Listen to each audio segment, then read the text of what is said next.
ایک مرتبہ سورہ الحمد اور 3 دفعہ سورہ قل هو اللہ کی تلاوت فرما کر مرحوم سید مصطفیٰ حسین رضوی عرف سلطان عالم صاحب ابن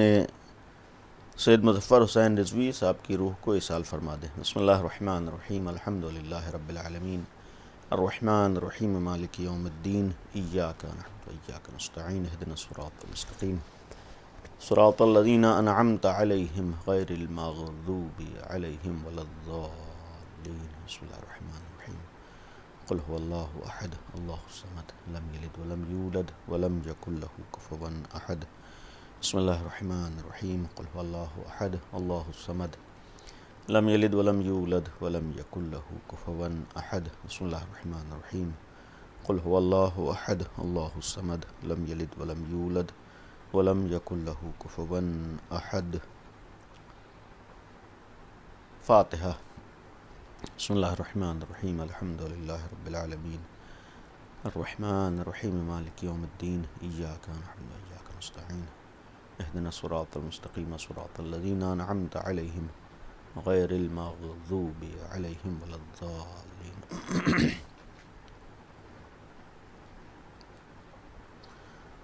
اعوذ باللہ السمیع العلیم من الشیطان الرجیم، بسم اللہ الرحمن الرحیم، الحمد للہ رب العالمین، والصلاة والسلام علی اشرف الانبیاء والمرسلین، خاتم النبیین رحمت للعالمین ابی القاسم محمد وآلہ الطیبین الطاہرین المعصومین المظلومین، لا سیما امیر المؤمنین علی ابن ابی طالب علیہ الصلاۃ والسلام، ولعنۃ اللہ علی اعدائہم وغاصب حقوقہم وقاتلیہم ومنکری فضائلہم اجمعین، اما بعد۔ قال رسول اللہ صلی اللہ علیہ وآلہ، من رزقہ اللہ حب الائمہ من اہل بیتی فقد اصاب خیر الدنیا والآخرہ فلا یشکن احد انہ فی الجنہ فإن فی حب اہل بیتی 20 خصلۃ۔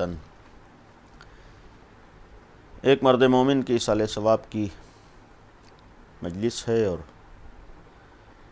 اسی ایصال ثواب کی غرض سے آپ کے سامنے کچھ دیر گفتگو کہ یہ حدیث جو آپ کے سامنے پیش ہوئی ختمی مرتبت پیغمبر اکرم حضرت محمد مصطفیٰ صلی اللہ علیہ وآلہ وسلم کی ایک حدیث ہے، جو اپنے اہل بیت کے حوالے سے پیغمبر نے ارشاد فرمائی، اور اس حدیث میں پیغمبر اکرم صلی اللہ علیہ وآلہ وسلم نے محبت اہل بیت کا فائدہ کیا ہے اور محبت اہل بیت کے آثار و نتائج کیا ہیں اسے بیان فرمایا ہے۔ حدیث کی روشنی میں محبت اہل بیت کے 20 فائدے اور اثرات ہیں، جن میں سے 10 کا تعلق دنیا سے ہے اور 10 کا تعلق آخرت سے ہے، اور الحمدللہ چونکہ جانے والا بھی محبت اہل بیت رکھتا تھا اور در اہل بیت سے وابستہ تھا، لہذا اسی حوالے سے اس حدیث کا انتخاب ہوا کہ انشاءاللہ یہ تذکرہ سامعین اور ناظرین کے لیے بھی مفید قرار پائے اور بارگاہ الہی میں قبول ہو جائے انشاءاللہ، اور یہی مرحوم کے لیے مغفرت کا ذریعہ بن جائے۔ آغاز حدیث یہاں سے ہے کہ من رزقہ اللہ حب الائمہ، جسے بھی اللہ ائمہ معصومین کی محبت کا رزق عطا فرما دے۔ اولاً محبت اہل بیت کو پیغمبر نے یہاں رزق سے تعبیر فرمایا، اور دوسری چیز اس حدیث کا ایک جملہ یہ بھی قابل غور ہے کہ اللہ جسے رزق عطا کر دے، اس کا ایک پیغام یہ بھی ہے کہ محبت اہل بیت انسان کے بس میں نہیں ہے، انسان کے اختیار میں نہیں ہے، انسان کا کام ہے اپنے کو لائق بنانا، انسان کا کام ہے اپنے کو وہاں تک پہنچا دینا، اس کے بعد یہ محبت اہل بیت کا عطا کرنا خداوند عالم کا کام ہے۔ اگر کسی کے دل میں محبت اہل بیت ہے تو یہ اللہ کا احسان ہے کہ اللہ نے اس کے دل میں محبت اہل بیت رکھی، اسے در اہل بیت سے وابستہ کیا۔ گویا یہ اللہ کی نگاہ میں یہ انسان اس لائق تھا کہ اسے محبت اہل بیت ملی، اور فرماتے ہیں من رزقہ اللہ حب الائمہ من اہل بیتی، میرے اہل بیت میں جو ائمہ ہیں ورنہ کہنے کو اپنے کو بہت سے لوگوں نے امام کہا، چونکہ قرآن کریم میں جہنمیوں کے بھی امام کا تذکرہ ہے، لہذا پیغمبر نے فرمایا محبت ان ائمہ معصومین کی جو ہمارے گھرانے سے ہیں، ہمارے اہل بیت میں ہیں، یعنی مراد 12 امام علیہم الصلاۃ والسلام، جس کی پہلی کڑی مولائے متقیان امیر المومنین حضرت علی ابن ابی طالب علیہ الصلاۃ والسلام کی بابرکت ذات گرامی ہے، اور ان ائمہ معصومین میں آخری کڑی اس وقت زمانے کے امام جن کی امامت کا زمانہ چل رہا ہے، آخری حجت حضرت امام زمانہ عجل اللہ تعالی فرجہ الشریف کی بابرکت ذات گرامی ہے۔ اور یہ ایک ایسا سلسلہ امامت ہے کہ جو کسی بھی فرد، کسی بھی انسان، بلکہ کسی بھی حتیٰ نبی جیسی ذات کی طرف سے بھی معین نہیں ہوا ہے، بلکہ غدیر کا مرحلہ بھی ہے۔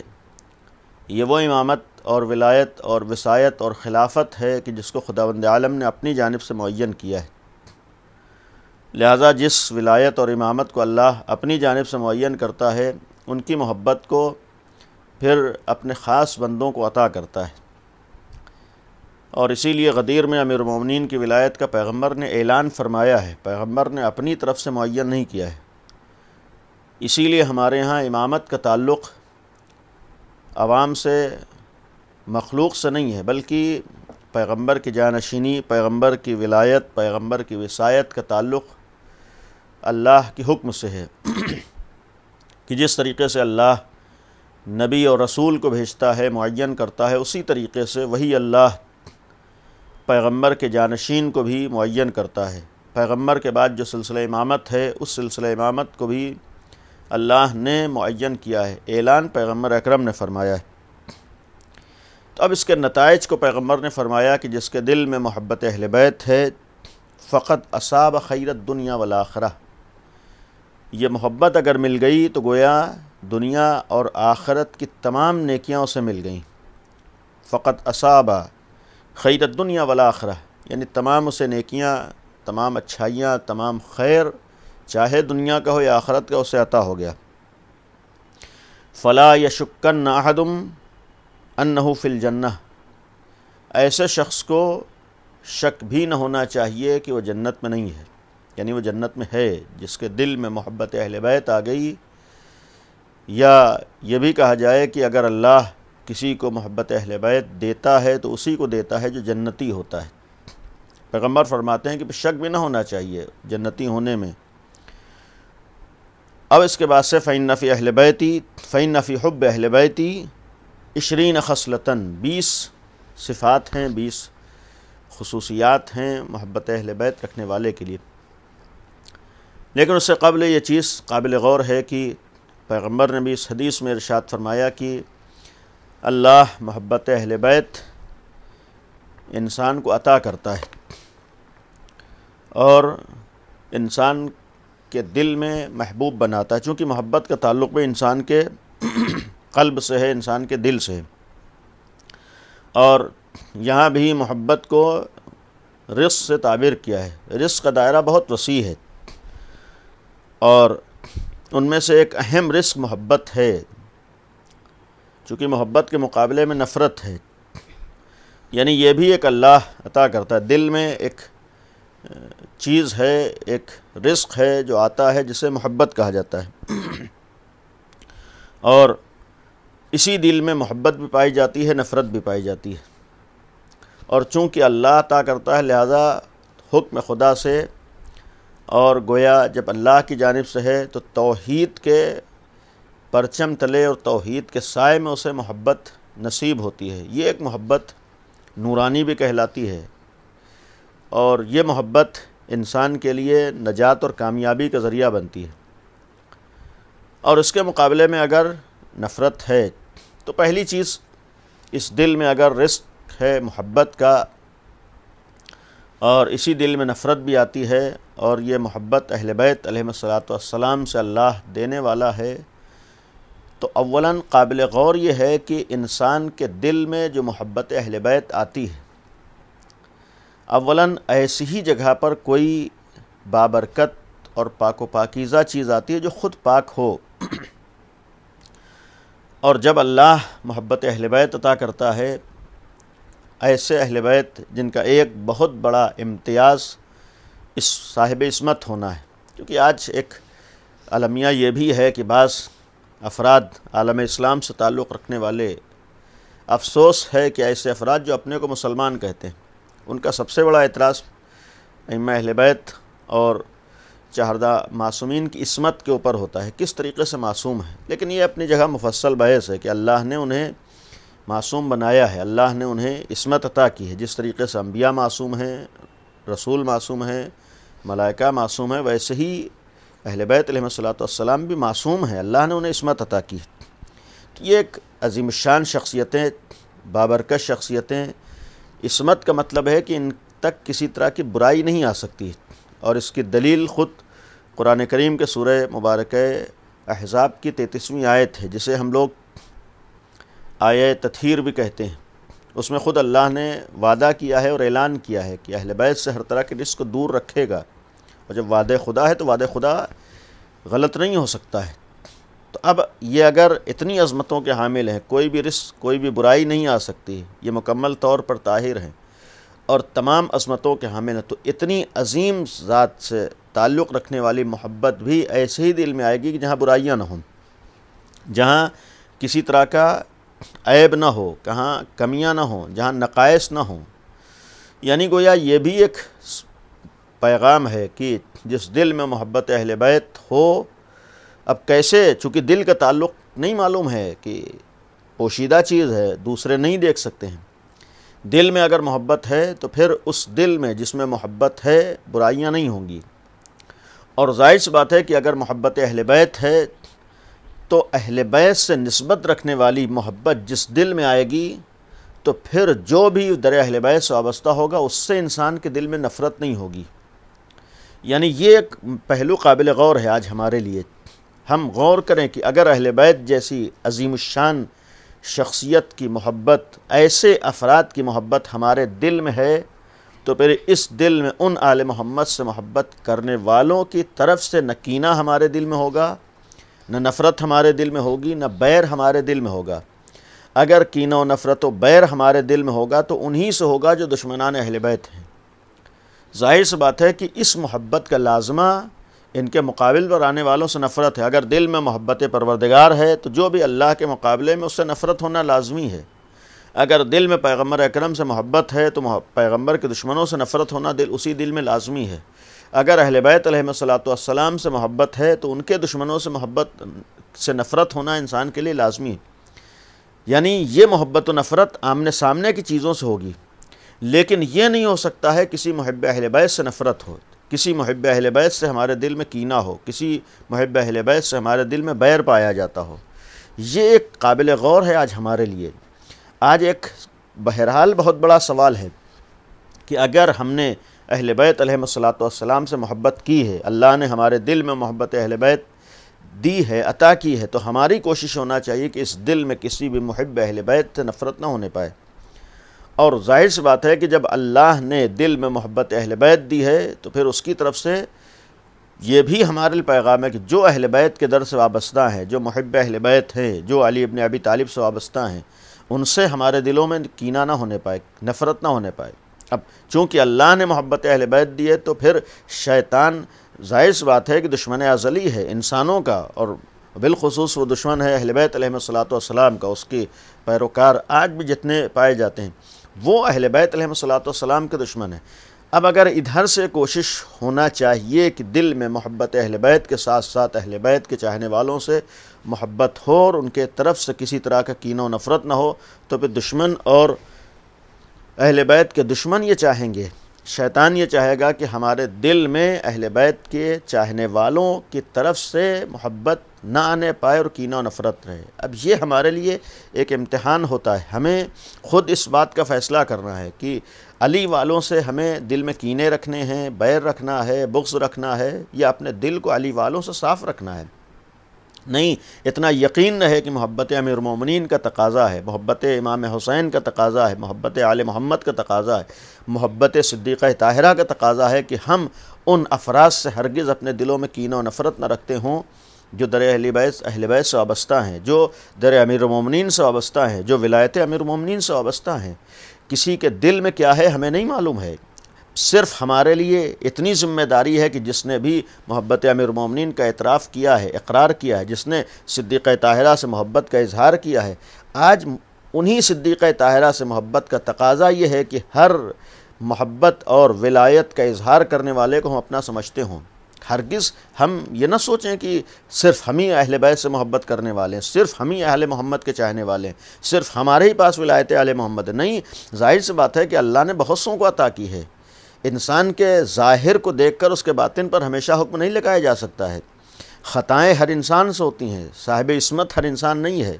معصوم ہر انسان نہیں ہے، لہذا غلطیوں کی بنیاد پر، خطاؤں کی بنیاد پر، لغزشوں کی بنیاد پر ہمیں حق نہیں ہے کہ ہر ایک سے ہم نفرت کریں یا ہم ہر ایک سے بیر رکھیں، ہر ایک سے ہم کینے اپنے دلوں میں رکھیں۔ نہیں، ایک ہمارا یہ بھی ایک فریضہ ہے، آج ہماری ایک ذمہ داری ہے، اور در اہل بیت سے وابستہ ہونے کے بعد ایک ہمارا امتیاز یہ ہونا چاہیے کہ ہم ہر علی والے کو اپنا سمجھنے کا جذبہ رکھتے ہوں، ہر امام حسین کے در پر آنے والے کو اپنا سمجھنے کا جذبہ رکھتے ہوں۔ یعنی یہ ایک پیغام ہے کہ اہل بیت نے محبت بانٹی ہے، اہل بیت نے محبت کا پیغام دیا ہے، اہل بیت نے نفرت کا پیغام نہیں دیا ہے۔ جب اہل بیت نے محبت کا پیغام دیا ہے تو ہم بھی در اہل بیت پر آ کر محبت کا پیغام دینے والے ہوں۔ یہاں نفرتیں نہ بٹ رہی ہوں، یہاں کینے نہ تقسیم ہو رہے ہوں، یہاں بیر تقسیم نہ ہو رہا ہو۔ یہ بھی ایک قابل غور جملہ ہمارے لیے۔ اور پھر اس کے بعد اس حدیث میں فرمایا کہ اللہ جسے محبت دے دے، اور جو میں نے عرض کیا ہے کہ دل میں محبت دے، کیونکہ ظاہر سی بات ہے کہ غدیر کے موقع پر ایک قابل غور چیز ہمارے سامنے ہے کہ پیغمبر اکرم نے بھی جس وقت ولایت امیر المومنین کا اعلان فرمایا ہے، امیر المومنین کی ولایت کا جس وقت اعلان کیا، اور یہ مشہور اور متفق علیہ حدیث فرمائی ہے کہ من کنت مولاہ فہذا علی مولا، اس سے پہلے ایک جملہ بھی فرمایا تھا، الست اولی بکم من انفسکم، کیا میں تمہارے نفسوں پر تمہارا مولا ہوں یا نہیں ہوں، تمہارے نفسوں پر تمہارا حاکم ہوں یا نہیں ہوں۔ یہ جملہ پیغمبر اکرم نے فرمایا، قالوا بلی یا رسول اللہ، سب نے کہا کہ ہاں اللہ کے رسول، آپ ہمارے نفسوں پر ہمارے مولا ہیں۔ اور جب یہ اقرار لے لیا ہے تب فرمایا ہے کہ من کنت مولا فہذا علی المولا، یعنی اگر نفسوں پر پیغمبر مولا ہیں، ولایت رکھتے ہیں، تو اسی طریقے سے نفسوں پر علی ابن ابی طالب ولایت رکھتے ہیں۔ یعنی گویا ولایت امیر المومنین اور امیر المومنین کی ولایت ہمارے نفسوں پر ہے، ہمارے دل میں ہے، ہمارے قلب میں ہے۔ جب ہمارے دل اور ہمارے قلب میں ہے تو پھر اس دل میں جہاں پر ولایت امیر المومنین ہو، اس دل میں کسی علی والے سے نفرت نہیں ہونا چاہیے، کسی علی والے سے بیر نہیں ہونا چاہیے۔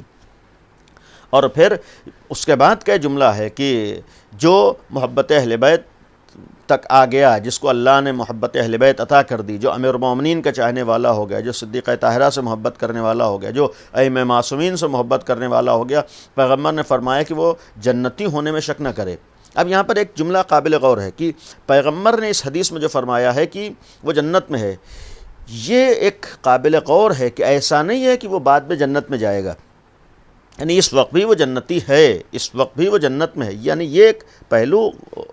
غور کے لائق ہے۔ چونکہ قرآن کریم میں سورہ مبارکہ انفطار میں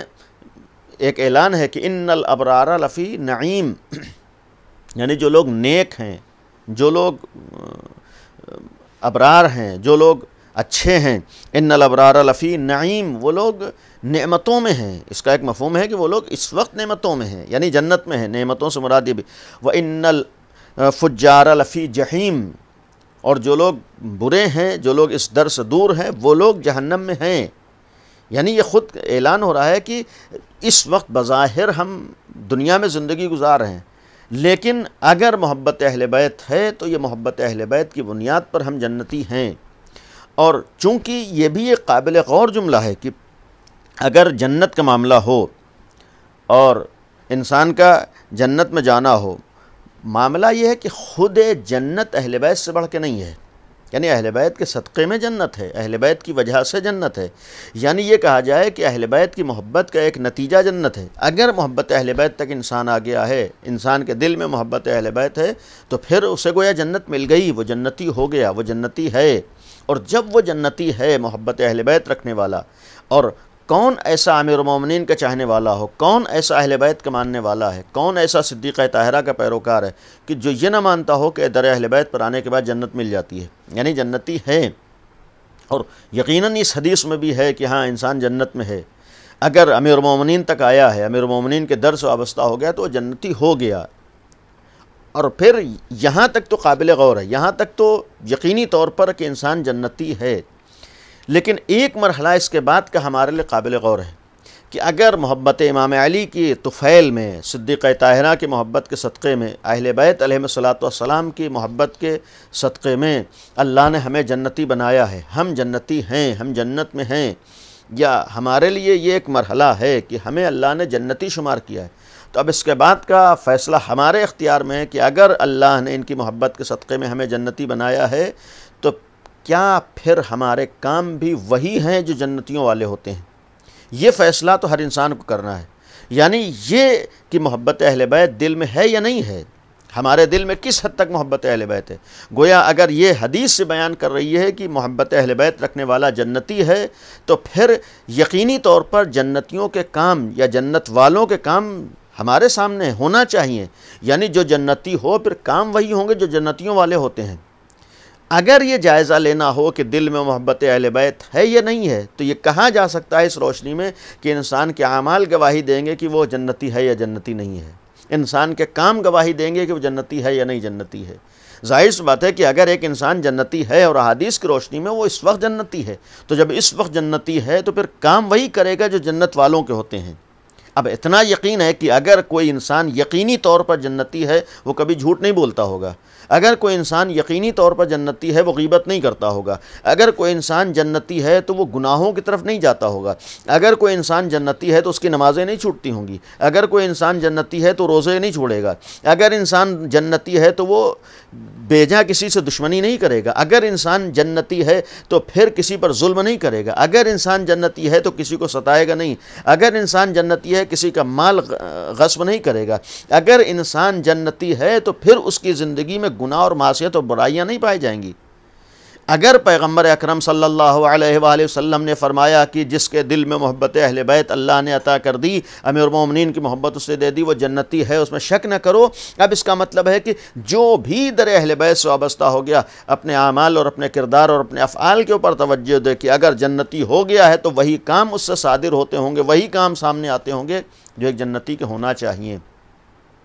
اور پھر یہ کہنے کے بعد پیغمبر کا یہ جملہ کہ اس کے لیے اللہ نے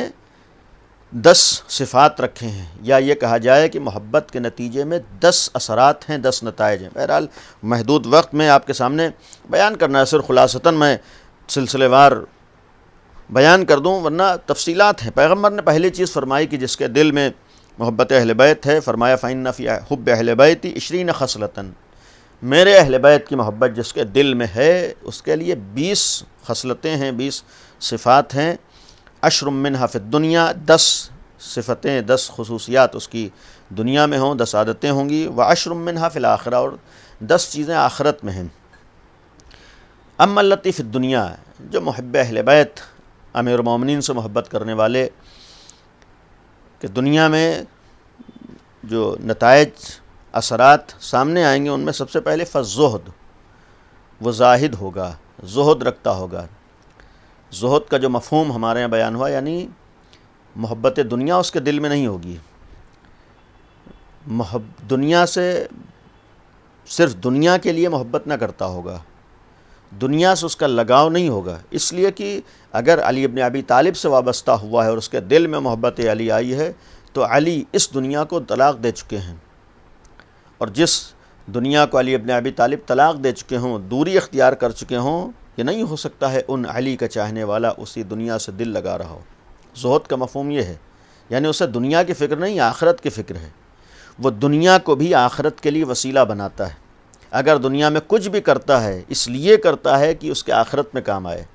دنیا میں کچھ بھی کرتا ہے اس لیے کرتا ہے کہ علی ابن ابی طالب سے نزدیک ہو جائے، دنیا میں کچھ بھی کرتا ہے اس لیے کرتا ہے کہ خوشنودی پروردگار حاصل کر لے۔ یعنی وہ دنیا کو دنیا کے لیے نہیں چاہتا ہے، اسے دنیا ہی کی فکر نہیں ہوتی ہے۔ ایسا نہیں ہے کہ اس کے ذہن میں ہو کہ ہمیں ہمیشہ دنیا میں رہنا ہے، ہم دنیاوی چیز اکٹھا کر کے کیا کریں گے جس دنیا میں ہمیں نہ رہنا۔ ایک نہ ایک دن دنیا سے انسان کو گزرنا ہے، کسی بھی منصب پر فائز و دنیا سے جانا ہے، کسی بھی عہدے پر فائز و دنیا سے جانا ہے، کسی بھی کمال کا حامل ہو جائے انسان کو دنیا سے جانا ہے، انسان کہیں بھی پہنچ جائے۔ فرمایا پہلی چیز ہے زہد، کہ انسان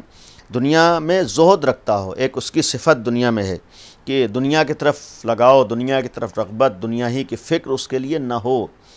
تگ و دو اگر ہے تو دنیا کے لیے، بس ہماری فلیٹ تیار ہو جائیں، ہمارے زمینیں بن جائیں، ہمارا بینک بیلنس ہو جائے، صرف یہی فکر نہ ہو۔ یہ ساری چیزیں اگر ہوں تو اس لیے ہوں کہ ہم خوشنودی خدا حاصل کر لیں، یہ ساری چیزیں ہوں تو اس لیے ہوں کہ ہماری آخرت بن جائے۔ دوسری چیز والحرص علی العمل، اگر محب علی ہے، اس کے دل میں محبت امام حسین ہے، اگر اس کے دل میں محبت آل محمد ہے تو پھر عمل کی بھی اسے فکر ہوگی، وہ عمل کے لیے بھی کوششیں کرے گا۔ والحرص علی العمل، عمل کے اوپر وہ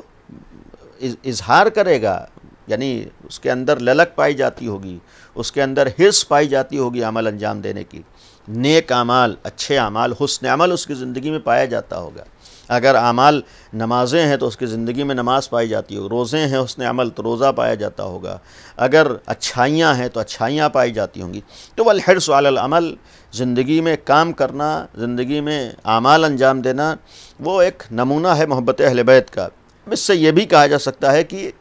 جس کے دل میں محبت اہل بیت پائی جاتی ہوگی، والحرص علی العمل کا ایک مفہوم یہ بھی ہو سکتا ہے کہ اس کی زندگی میں کاہلی نہیں پائی جائے گی،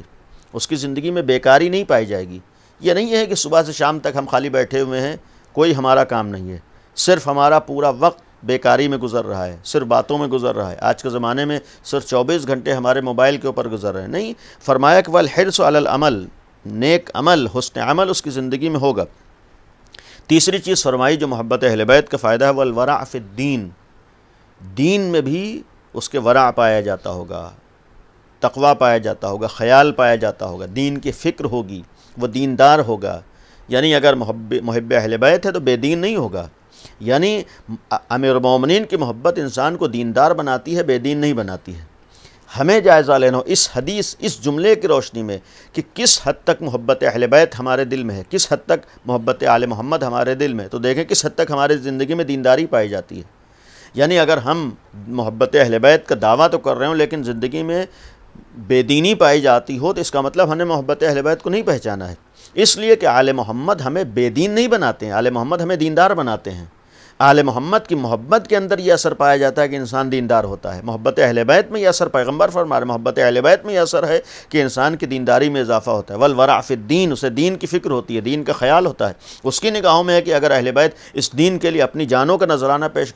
کر سکتے ہیں تو پھر ہم ان کے در سے وابستہ ہونے کے بعد اس دین سے دور نہیں ہوں گے، ہمارے اندر دین پایا جائے گا، ہمارے اندر دینداری پائی جائے گی۔ اور پھر فرمایا والرغبۃ فی العبادت، اگر محب اہل بیت ہے، محب علی ہے، آل محمد کی محبت اس کے دل میں ہے تو ایک اثر دنیا میں یہ ہوگا کہ عبادت میں اس کے اندر رغبت پائی جاتی ہوگی، لگاؤ پایا جاتا ہوگا، عبادت سے اس کے اندر انسیت پائی جاتی ہوگی، عبادت کو اہمیت دیتا ہوگا، عبادت سے دور نہ بھاگتا ہوگا،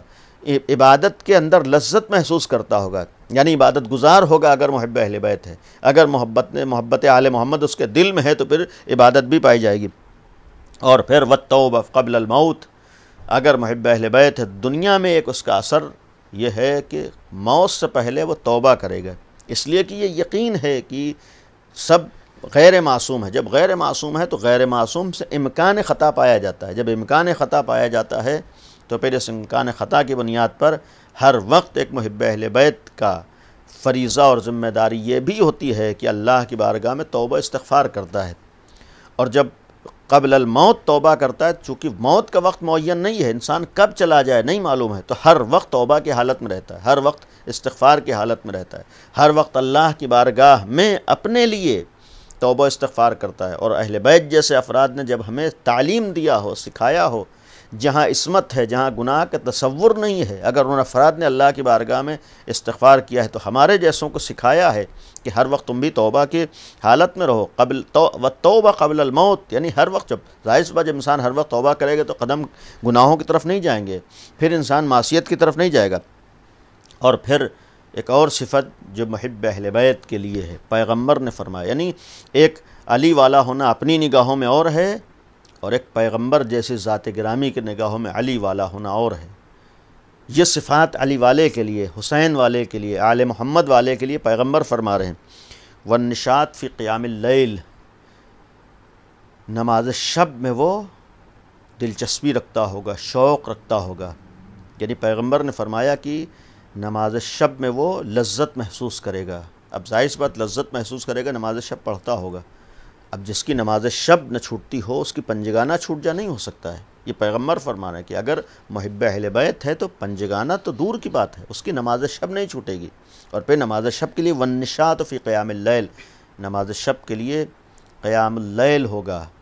یعنی سحر کے وقت بارگاہ خداوند عالم میں حاضر ہوگا، اور پھر اس حاضر ہونے میں نشاط محسوس کرے گا، لذت محسوس کرے گا۔ اور پھر ساتویں صفت بیان فرمائے وَالْيَأْسُ مِمَّا فِي أَيْدِي النَّاسِ، اگر لوگ دنیا کی طرف جا رہے ہیں تو پھر اسے اس چیز کی فکر نہیں ہوگی، یعنی اسے یہ نہیں ہے کہ فلاں کے ہاں یہ ہے تو ہمارے پاس بھی ہو جائے، فلاں کے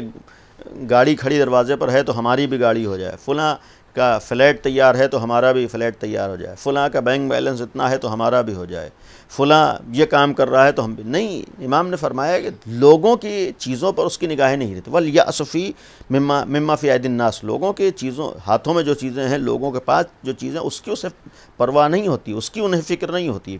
اس سے مایوس ہوتا ہے، یعنی اس کی تمنا نہیں رکھتا ہے۔ تمنا رکھتا ہے تو اللہ والوں کے پاس کیا چیز ہے، یعنی اسے فکر نہیں ہوتی ہے کہ دشمنان اہل بیت کے حاکم شام کے پاس کیا ہے، اس کی فکر نہیں تھی، اسے فکر ہوتی ہے کہ علی کے پاس کیا تھا، علی نے کیا ہمارے چاہا ہے وہ ہو۔ اور پھر آٹھویں چیز فرمائی والحفاظ لامر اللہ و نہیہ عز وجل، اسے امر اور نہی الہی، امر بالمعروف اور نہی عن المنکر کی حفاظت کی بھی فکر ہوتی ہے۔ یعنی حفاظت کی فکر کا مطلب ہے محبت اہل بیت کا ایک تقاضا یہ ہے کہ وہ امر بالمعروف بھی کرے گا، نہی عن المنکر بھی کرے گا۔ یہ پیغمبر فرما رہے ہیں، یا امیر المومنین سے محبت کرنے والوں کے لیے فرما رہے ہیں کہ گویا والحفاظ لامر اللہ و نہیہ عز وجل، نہی الہی، نہی عن المنکر اور امر بالمعروف کی حفاظت کرے گا، انجام دینے والا ہوگا، اس کی فکر ہوگی، اس کا خیال ہوگا، اس وظیفے کو بھی انجام دے گا۔ اگر اپنے امام حسین کے لیے وہ زیارتوں میں کھڑے ہو کر یہ جملہ کہے گا کہ میں گواہی دیتا ہوں کہ آپ نے امر بالمعروف کیا ہے و نہی عن المنکر کیا، یہ گواہی صرف امام حسین کے لیے نہیں دے گا، بلکہ گواہی دے کر عہد کرے گا کہ اگر آپ نے امر بالمعروف کے لیے قربانی دی ہے تو پھر ہم بھی جب تک جان میں جان ہے ہم امر معروف کرتے رہیں گے، اگر آپ نے نہی عن المنکر کے لیے قربانی دی تو ہم بھی نہی عن المنکر کرتے رہیں گے۔ یعنی یہ ہمارا بھی فریضہ ہے، یہ امام سے عہد کرنا ہے، یہ محبت اہل بیت کا ایک تقاضا ہے، یہ محبت آل محمد، محبت کرنے والوں کی ایک ذمہ داری ہے۔ یہ نہیں ہے کہ اچھائیوں کا حکم دینا ہمارا کام نہیں ہے، برائیوں سے روکنا ہمارا کسی خاص صنف کی ذمہ داری نہیں ہے۔ پیغمبر فرما رہے ہیں یہ ذمہ داری ہر محب علی کی ہے، جو بھی در اہل بیت سے وابستہ ہے اس کی ذمہ داری امر بالمعروف بھی ہے، یعنی لوگوں کو اچھائیوں کا حکم دینا، اور جو بھی در علی سے وابستہ ہوا ہے اس کی ذمہ داری ہے لوگوں کو برائیوں سے روکنا۔ یعنی خود اچھائیاں انجام دے دینا یہ کمال نہیں ہے، خود برائیوں سے اپنے کو روک لینا کمال نہیں ہے۔ نہیں، اگر اچھائیاں انجام دی ہیں تو دوسروں کو بھی حکم دینا ہے، دوسروں کے سامنے بیان کرنا ہے، دوسروں کے سامنے پیش کرنا ہے کہ وہ اچھائیاں انجام دینے والے ہو، اور اگر خود برائیوں سے رکے ہیں تو دوسروں کو بھی برائیوں سے روکنا ہے۔ یعنی یہ بھی ایک فریضہ ہے، یہ بھی ایک ذمہ داری ہے کہ امر بالمعروف بھی کرنا ہے اور نہی عن المنکر بھی کرنا ہے۔ اور نویں چیز والتاسعہ بغض الدنیا، ابتدا میں والزہد، میں نے عرض کیا تھا کہ زہد ہے، پھر اس کے بعد گویا اسی کا مفہوم ہے کہ انسان کے دل میں محبت دنیا نہیں پائی جائے گی، انسان کو دنیا کی فکر نہیں ہوگی۔ والبغض بغض الدنیا، نویں ہے کہ اس کے دل میں دنیا سے نفرت ہوگی۔ اب ظاہر سی جس دنیا سے نفرت ہوگی دنیا کے لیے کوئی عمل انجام نہیں دے گا، لوگ کیا کہیں گے اسے فکر نہیں ہوگی۔ حتیٰ ایصال ثواب کی مجلسوں میں بھی لوگ کیا سوچیں گے، بھائی لوگ کیا سوچیں اس کی فکر نہیں ہے، خدا کیا سوچے گا، اہل بیت کیا سوچے گا، یہ ہمیں کرنا ہے۔ یعنی بغض الدنیا کا ایک مفہوم پیغمبر کی اس حدیث میں یہ بھی ہے کہ جب دنیا سے اسے نفرت ہوگی اور دنیا سے بغض ہوگا، دنیا کی محبت اس کے دل میں نہیں ہوگی، تو پھر دنیا والوں کی بھی وہ فکر نہیں کرے گا. وہ یہ نہیں دیکھے گا کہ لوگ کیا کہیں گے. بھائی اگر ایصال ثواب میں ہم نے بریانی نہیں پکوائی تو لوگ کیا سوچیں گے؟ معمولہ نہیں ہوتا ہے. اگر ہم نے فاتحہ میں یہ نہ کیا تو لوگ کیا سوچیں گے؟ ہم نے فلاں رسم انجام نہ دی تو لوگ کیا سوچیں گے؟ ہم نے فلاں کپڑا نہ پہنا تو لوگ کیا سوچیں گے؟ ہم نے یہ کام انجام دیا لوگ کیا سوچیں گے؟ نہیں، اگر محبت اہل بیت ہے تو قدم قدم پر یہ سوچتا ہے کہ اہل بیت کیا سوچیں گے، خدا کیا سوچے گا. اس لیے کہ لوگ سوچ کر ہمیں کچھ نہیں دے سکتے ہیں. اتنا یقین ہے کہ لوگوں کا خیال کر کے سوائے اپنے کو زحمت اور پریشانیوں میں ڈالنے کے کچھ نہیں ہوتا ہے. اگر ہمیں کوئی فائدہ اور کوئی کامیابی اور کوئی نتیجہ حاصل ہوتا ہے تو اسی وقت حاصل ہوتا ہے کہ جب ہم اللہ کی خوشنودی اہل بیت کی خوشنودی خیال کرتے ہیں. آخری چیز والعاشر السخا. اگر علی والا ہے، اگر حسین والا ہے، اگر در اہل بیت پر آیا ہے، اگر محبت اہل بیت اس کے دل میں ہے، تو اس کی ایک صفت یہ ہوتی ہے کہ اس کے اندر سخاوت پائی جاتی ہے. وہ سخی ہوتا ہے، وہ دوسروں کا خیال کرتا ہے، وہ دوسروں کی فکر کرتا ہے، وہ دوسروں کی بھی مدد کرتا ہے. یہ بھی پیغمبر فرما رہے ہیں کہ علی والوں کی پہچان، اس لیے کہ علی ابن ابی طالب نے دوسروں کا کتنا خیال کیا ہے، حسین ابن علی نے کتنا خیال کیا ہے. آل محمد کے سلسلے میں کتنی روایات ہیں کہ رات کی تاریکی میں اپنی پشت پر بوریاں لاد کر ضرورت مندوں کے دروازوں تک پہنچایا کرتے تھے. کوئی بھی آ گیا خالی ہاتھ واپس نہیں جاتا تھا. معلوم ہو گیا فلاں ضرورت مند ہے، خود پہنچتے تھے.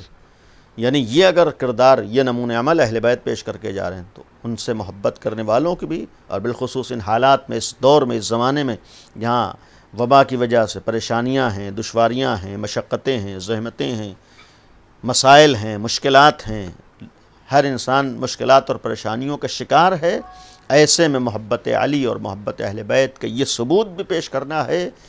کہ علی والے دوسروں کی بھی فکر کرتے ہیں، علی والے دوسروں کی سخاوت علی والوں کی پہچان ہے. سخی اہل بیت تھے، سخی امیر المومنین تھے. اہل بیت کے علاوہ کسی کے اندر سخاوت نہیں تھی. اہل بیت کے علاوہ وہ سخاوت کسی اور کے نہیں پائی جاتی تھی. جب اہل بیت کے اندر سخاوت تھی تو آج بھی اگر اس سخاوت کا کوئی مظاہرہ کرے گا تو اہل بیت والے ہوں گے. ایک صلوات پڑھیں محمد والے محمد.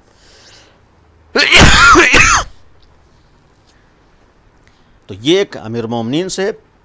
محبت کا نتیجہ ہے. اور پیغمبر کا یہ فرمانا کہ 10 صفات ہیں کہ جو ایک محب علی، محبت اہل بیت والے کے اندر پائی جاتی ہیں. مزید 10 چیزیں پیغمبر نے فرمائی کہ جو آخرت میں ہیں، وہ انشاءاللہ کسی اور موقع پر. تو یہ گویا محبت اہل بیت کا نمونہ اور محبت اہل بیت کی پہچان پیغمبر نے بیان فرمائی ہے. ہمیں یہ اللہ کی بارگاہ میں اور اسی پیغمبر کے وسیلے سے جس نے صفات بیان کی ہیں، یہ دعا کرنا ہے کہ خدایا ہم سب کو حقیقی معنی میں محب علی بنا دے. جانے والا بھی علی کی محبت رکھتا تھا، جانے والا بھی اہل بیت سے محبت رکھتا تھا، اور اس کے بہرحال کسی حد تک نمونے سامنے. آج اولاد اگر در اہل بیت سے وابستہ ہے، اگر آج اہل بیت کے در سے وابستہ ہونے کے بعد پیغام اہل بیت کو پہنچانے کی کوشش ہے، فکر ہے، یہ چینل کی شکل میں آپ کے سامنے ہے، یہ بھی انہی مرحوم کے نیکیوں کا ایک نتیجہ ہے. ظاہر سی بات ہے کہ اولاد نے اگر کوئی عمل انجام دیا ہے تو یہ باپ کی نیکیاں ہوتی ہیں کہ اولاد بھی نیکیوں کی طرف قدم اٹھاتا ہے. ماں باپ کی اچھائیاں ہوتی ہیں کہ جس کی وجہ سے انسان اہل بیت سے وابستہ ہونے کے بعد ان امور اور ان کاموں کو انجام دے سکتا ہے، دے لیتا ہے کہ جس سے خوشنودی اہل بیت حاصل ہوتی ہے. تو یہ بھی ایک مرحوم کے لیے تھا اور اس در سے وابستہ تھے، اہل بیت کے چاہنے والے تھے. لیکن اہل بیت نے ایک معصوم نے جملہ فرمایا کہ جب تمہارے یہاں کوئی حادثہ ہو، کوئی واقعہ ہو، کسی عزیز کا رشتہ دار ہو تو اس وقت تم ہمارے غم کو یاد کرو. اس وبا کے دور میں جانے والا دنیا سے گیا ہے، اس وبا کے دور میں رخصت ہوئے ہیں، لیکن اس کے بعد بھی جیسے بھی حالات تھے، اعزاء نے، رشتہ داروں نے، اولاد نے، احباب نے شان و شوکت سے جنازے کو دفن کیا ہے. کوئی بھی آج جا رہا ہے، دنیا سے رخصت ہو رہا ہے، اس کا جنازہ بے گور و کفن نہیں رہتا ہے. اہل بیت نے کیا فرمایا کہ جب تمہارے سامنے اس طرح کے واقعات ہوں تو اس وقت ہمارے غم کو یاد کرنا. مقصد یہ بھی تھا کہ جب تم اپنے اطراف میں حالات کے تقاضوں کے تحت یہ دیکھتے ہو کہ آج بھی کیسا ماحول کیوں نہ ہو، کسی کا جنازہ بے گور و کفن نہیں ہوتا ہے، تو اس وقت سوچو اہل بیت پر جو مصیبتیں پڑی ہیں، آل محمد جس امتحان سے گزرے ہیں، جن اہل بیت کی محبت کے یہ اثرات دنیا میں ظاہر تھے، ان کی نیکیوں اور ان کی اچھائیوں کا تو عام انسان سوچ بھی نہیں سکتا ہے، تصور بھی نہیں کر سکتا ہے۔ اگر وہ نیکیاں اس حد تک تھیں کہ صفات خدا کا مظہر تھے، اللہ کے صفات کا مظہر بن جانا یہ کسی بھی انسان کے لیے ناممکن ہے، اس جگہ پر اہل بیت فائز تھے، یعنی اللہ نے انہیں وہ کمال عطا کیا ہے، اللہ نے وہ صفت عطا کی ہے، اللہ نے انہیں وہ مرتبہ عطا کیا ہے کہ وہاں تک پہنچے ہیں کہ صفات خدا کا مظہر ہے۔ یعنی پھر ہم ان کی اچھائیوں کا ایک بشر ہو کر مکمل احاطہ نہیں کر سکتے ہیں، ان کی صفات کا اور ان کی خوبیوں کا ہم مکمل طور پر تصور نہیں کر سکتے ہیں، ہم صرف کسی حد تک پہچان سکتے ہیں کہ اتنی خوبیوں کے حامل ہوں، دنیا نے ان کے ساتھ کیسا سلوک کیا ہے، جنہوں نے دنیا کو راہ ہدایت دکھائی ہے، جنہوں نے دنیا کی فکر کی ہے۔ اگر ہمارے لیے حکم ہے کہ دنیا کی فکر ہوا، دنیا والوں کو تم ہدایت کی فکر کرو، ان کو نجات کا راستہ دکھاؤ، تو خود اہل بیت نے کس حد تک انہوں نے دنیا کے لیے، انسانوں کے لیے نجات کے راستے بتائے، ہدایت کا راستہ بتایا ہے۔ جس نے پوری دنیا کو ہدایت کا راستہ دکھایا ہو، اس کے ساتھ سلوک کیا تھا۔ علی ابن ابی طالب، جنہیں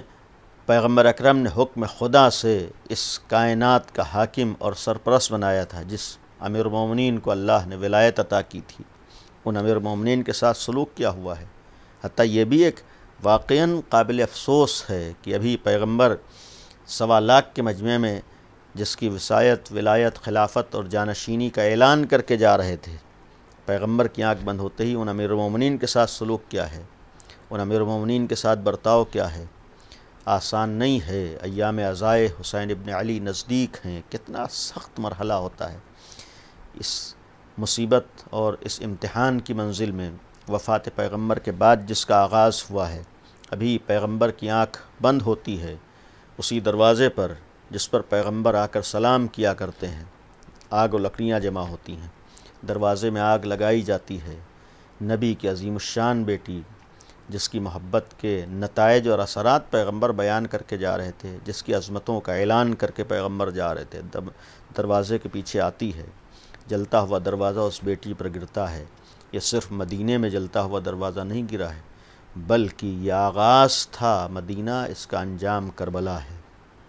یعنی اگر وفات پیغمبر کے بعد صدیقہ طاہرہ کے دروازے میں آگ نہ لگی ہوتی تو شاید نوبت کربلا تک نہ پہنچتی۔ اور صرف یہی نہیں ہے، بلکہ جس وقت دروازہ گرا ہے، شکم میں جناب محسن کی شہادت ہوئی ہے۔ یہ مدینہ ہے کہ جہاں محسن ابن علی کی شہادت ہے، یہ بھی گویا آغاز تھا کہ اگر مدینے میں محسن ابن علی کی شہادت نہ ہوتی تو کربلا میں علی اصغر تک نوبت نہ آتی۔ یہاں شہادت جناب محسن کی ہے، جس کا نتیجہ کربلا میں بھی ہے کہ 6 مہینے کا بچہ علی اصغر 3 دن کا پیاسا شہید کیا گیا ہے۔ یہ مدینہ ہے کہ جس وقت دروازہ گرا ہے، شہزادی کونین غش کے عالم میں آئی ہیں، علی ابن ابی طالب کے گلوئے مبارک میں رسی باندھی گئی۔ کتنے بڑے امتحان سے امیر المومنین کو گزرنا پڑا ہے کہ گلوئے مبارک میں رسی ہو۔ یہ تو مدینہ تھا، کربلا تک پہنچتے پہنچتے سید سجاد کے گلے میں صرف طوق نہیں ہے، بلکہ ہاتھوں میں ہتکڑیاں بھی ہیں، پیروں میں بیڑیاں ہیں، کمر میں لنگر ہے۔ عزیزو، کتنا سخت امتحان اہل بیت نے خوشنودی پروردگار کے لیے، مشیت پروردگار کے لیے، اس کائنات کو نجات کا راستہ دکھانے کے لیے کیسے کیسے امتحانات دیے ہیں۔ امام حسین کی شہادت آسان نہیں ہے، لیکن اس شہادت کے بعد کیا مصیبتیں ختم ہو گئیں؟ کیا اس شہادت کے بعد امتحانات ختم ہو گئے؟ کیا اس شہادت کے بعد مصیبتوں کا خاتمہ ہو گیا، مصائب کا خاتمہ ہو گیا؟ نہیں، ایک مرحلہ شہادت امام حسین تک تھا جو یقیناً قیامت کا مرحلہ تھا۔ آج ایک باپ دنیا سے جاتا ہے، اولاد کا عالم کیا ہوتا ہے، ایک عزیز رخصت ہو جاتا ہے، رشتہ داروں کی کیفیت کیا ہوتی ہے۔ ذرا سوچئے، حسین جیسا امام دنیا سے گیا تھا، حسین جیسا باپ دنیا سے رخصت ہوا تھا، حسین جیسا بھائی دنیا سے رخصت ہوا تھا۔ آج اتنا زمانہ گزرنے کے بعد شہادت امام حسین سن کر ہمارے اور آپ کی یہ کیفیت ہوتی، جو لوگ اس وقت موجود تھے اور گھر والے تھے، اپنے تھے، اولادیں تھیں، بہنیں تھیں، ان کی کیفیت کیا ہو رہی ہوگی؟ جس وقت امام حسین کی شہادت کو چوتھے امام نے اپنے نگاہوں سے دیکھا ہوگا، عالم کیا ہوگا؟ جس وقت امام حسین کی شہادت کو زینب جیسی بہن نے دیکھا ہوگا تو کیفیت کیا ہوئی ہوگی؟ جس وقت امام حسین کی شہادت کو 4 برس کی بچی سکینہ نے دیکھا ہوگا تو عالم کیا ہوا ہوگا؟ کیا یہیں پر مصیبتیں ختم ہو گئی؟ ایک بہت بڑا مرحلہ قیامت کی منزل اہل بیت کے لیے ہے کہ امام حسین شہید ہو گئے، لیکن اس کے بعد بھی خیموں میں آگ لگائی جا رہی ہے، امتحان ہے۔ گوشوارے چھینے جا رہے ہیں۔ یہ امتحان ایک 4 برس کی بچی ہے جو باپ پہ رونا چاہتی ہے، کبھی تماچے کھاتی ہے، کبھی تازیانے کھاتی ہے، فرات کی طرف رخ کرتی ہے، چچا عباس تمہیں سکینہ سے بڑی محبت تھی، ذرا آ کے دیکھو کہ بابا کی شہادت کے بعد یہ بچی کبھی تازیانے کھا رہی ہے، کبھی تماچے کھاتی ہے۔ اللہ لعنت اللہ علی قوم الظالمین۔ سیعلم الذین ظلموا ای منقلب ینقلبون۔ خداوند عالم سے دعا ہے، پروردگار آل محمد کا واسطہ ہے، ہمارے اس ذکر کو، ہماری اس عبادت کو قبول فرما۔ معبود اس تذکرے کو مرحوم کے لیے مغفرت کا ذریعہ قرار دے۔ خدایا حاضرین ناظرین کے مرحومین رشتہ دار جو دنیا سے رخصت ہو چکے ہیں ان سب کی مغفرت فرما، پسماندگان کو صبر عطا فرما۔ خدایا عظمت اہل بیت کا واسطہ ہے، آل محمد کا واسطہ ہے، ہم سب کو حقیقی معنی میں، واقعی معنی میں محب اہل بیت بننے کی توفیق عنایت فرما۔ پروردگارہ پیغمبر نے محبت اہل بیت کے جو اثرات نتائج بیان کیے ہیں، اس طرح سے محبت کرنے کی توفیق عطا فرما کہ ہم بھی ان اثرات اور نتائج کے حامل ہو سکیں۔ پروردگارہ ہمارے امام کو ہم سے راضی اور خوشنود فرما۔ پروردگارہ دنیا سے کرونا کا خاتمہ فرما۔ معبود دنیا سے اس وبا کا خاتمہ فرما۔ پروردگارہ عظمت اہل بیت کا واسطہ ہے، دنیا کو اس وبا سے نجات عطا فرما۔ خدایا ایام عزائے امام حسین نزدیک ہیں، ہم سب کو جس طریقے سے غم حسین منانا چاہیے اس طریقے سے غم منانے کی توفیق عنایت فرما۔ خدایا ہمارے امام کو ہم سے راضی اور خوشنود فرما، پر معبود امام زمانہ کے ظہور میں تعجیل فرما۔ مزید 1 دفعہ سورہ الحمد اور 3 دفعہ سورہ قل هو اللہ پڑھ کر